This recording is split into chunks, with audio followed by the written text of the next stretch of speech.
Good morning student. आज हम आरोह का लेसन 4 वे आंखें कविता की व्याख्या समझेंगे। कवि हैं सुमित्रा नंदन पंत। कविता का शीर्षक वे आंखें। प्रस्तुत कविता में कवि ने भारतीय किसान के शोषण की दयनीय दशा का वर्णन किया है। कवि कहता है, अंधकार की गुहा सरीखी उन आँखों से डरता है मन, भरा दूर तक उनमें दारुण दैन्य दुख का नीरव रोदन। वह स्वाधीन किसान रहा अभिमान भरा आँखों में इसका, छोड़ उसे मझधार आज संसार कगार सदृश भय खिसका। कवि कहता है कि किसान जो शोषित है उसकी आँखें धसी हुई हैं, उसकी आँखों में गहरा अंधकार समाया हुआ है, ऐसा अंधकार जो गुफा में समाया होता है। गुहा मतलब गुफा। जिस प्रकार गुफा में अंधकार छाया रहता है, किसान की आँखों में भी घोर अंधकार छाया हुआ है। उन आँखों से डरता है मन, और उन अंधकार रूपी आँखों को देख करके कवि का हृदय डर रहा है, उसका मन डर रहा है। भरा दूर तक उनमें दारुण दैन्य दुख का नीरव रोदन।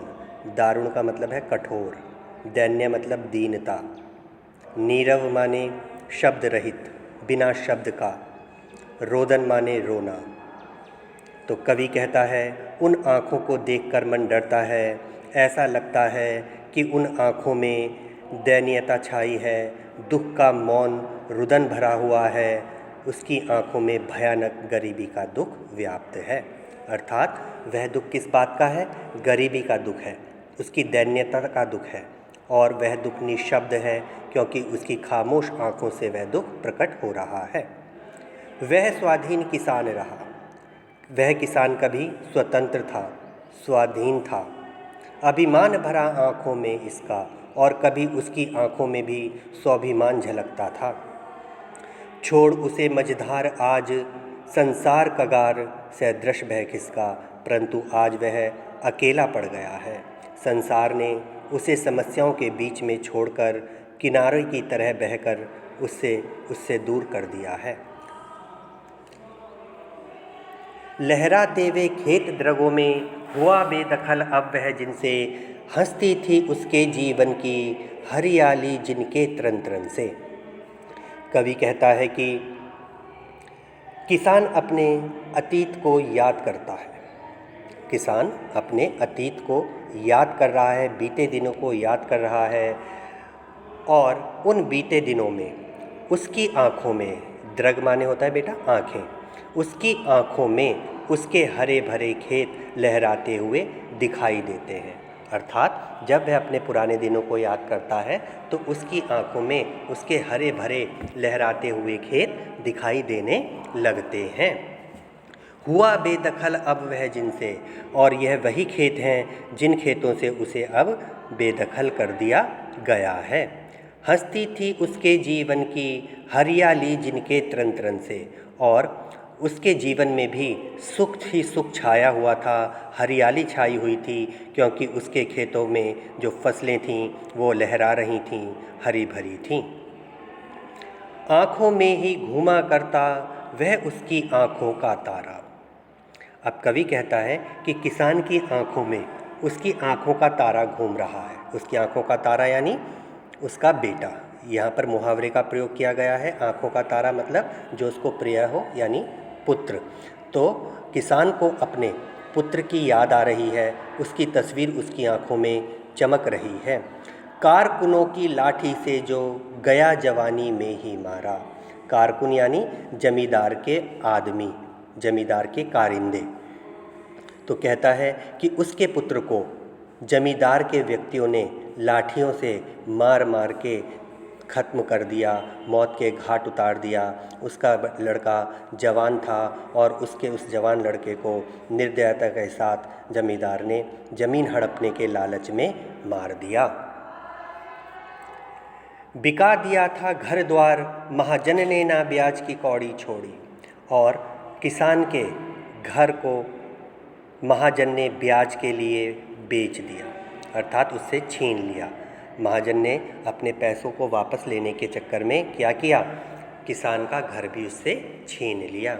रह रह आँखों में चुभती वह कुर्क हुई बरदों की जोड़ी, और उसकी आँखों में रह रह करके अपने बैलों की जोड़ी भी दिखाई देती है, अर्थात वह अपने बैलों की जोड़ी को भी याद करता है। बरदों मतलब बैल। उजरी उसके सिवा किसे कब पास दुहाने आने देती। किसान के पास एक गाय थी जिसका नाम उसने उजली रखा हुआ था, और किसान उससे बहुत प्रेम करता था, और गाय भी सिर्फ किसान को ही दूध दुहाने देती थी। तो अब वह उस गाय को भी याद कर रहा है जो उसे बहुत प्रिय थी। आह आँखों में नाचा करती, उजड़ गई जो सुख की खेती, और किसान की आँखों में वो सुख के दिन उभर उभर कर आ रहे हैं, और उसे अपने खेत, अपना घर, अपना बेटा, अपने बैल और अपनी गाय सब याद आ रहे हैं जो महाजन ने उससे ब्याज के चक्कर में छीन लिया है। बिना दवा दर्पण के घरनी स्वर्ग चली आंखें आती भर, देख रेख के बिना दुधमुही बिटिया 2 दिन बाद गई मर। अब कवि ने किसान की और दयनीय दशा का वर्णन किया है। कवि कहता है कि किसान की पारिवारिक स्थिति ठीक नहीं रही, उसकी पत्नी दवा दारू के अभाव में मर गई। क्यों? क्योंकि महाजन ने उसका सब कुछ छीन लिया था, और बेटे की मौत की वजह से पत्नी बीमार रहने लगी, और पत्नी की दवा और दारू के लिए उसके पास पैसे नहीं थे, जिस कारण बिना दवाई के उसकी पत्नी मर गई, उसका सही से इलाज नहीं हो सका। देख रेख के बिना दुधमुही बिटिया 2 दिन बाद गई मर, और उसकी एक पोती थी जो 2 दिन बाद ही मर गई। क्यों? क्योंकि उसको दूध नहीं मिला, उसकी देख रेख नहीं हो पाई। घर में विधवा रही पतोहू, लक्ष्मी थी यद्यपि पति घातिन, पकड़ मंगाया कोतवाल ने, डूब कुएं में मरी एक दिन। और उसकी जो विधवा बहू थी जिसका नाम लक्ष्मी था, जिसे घर की लक्ष्मी समझा जाता था, परंतु उसे पति को मारने वाली समझा जाने लगा, क्योंकि उसके जीते जी उसका पति मर चुका था। और पहले ज़माने में क्या होता था कि अगर पति मर जाए तो उसका इल्ज़ाम पत्नी पर लगा देते थे कि इसने अपने पति को खा लिया। तो इसी परंपरा को निभाते हुए लोग उसकी बहू को भी कहने लगे कि यह अपने पति को मार डालने वाली है, जिसने अपने पति की जान ले ली है। उस बहू को भी एक दिन कोतवाल ने अपने आदमियों को भेज करके उठवा लिया और पूरी रात अपने पास रखा, जिस कारण अगले दिन अपनी इज्जत लुट जाने के कारण उसकी बहू भी कुएं में डूबकर मर गई, अर्थात उसने आत्महत्या कर ली। इस प्रकार उसकी जो छोटी बेटी थी, जो ऊपर की पंक्तियों में बताया, यानी उसकी जो पोती थी, माँ के मरने के बाद उसे दूध नहीं मिल पाया तो 2 दिन बाद वह भी मर गई। खैर पैर की जूती जोरू ना सही एक दूसरी आती, पर जवान लड़के की सुध कर सांप लौटते फटती छाती।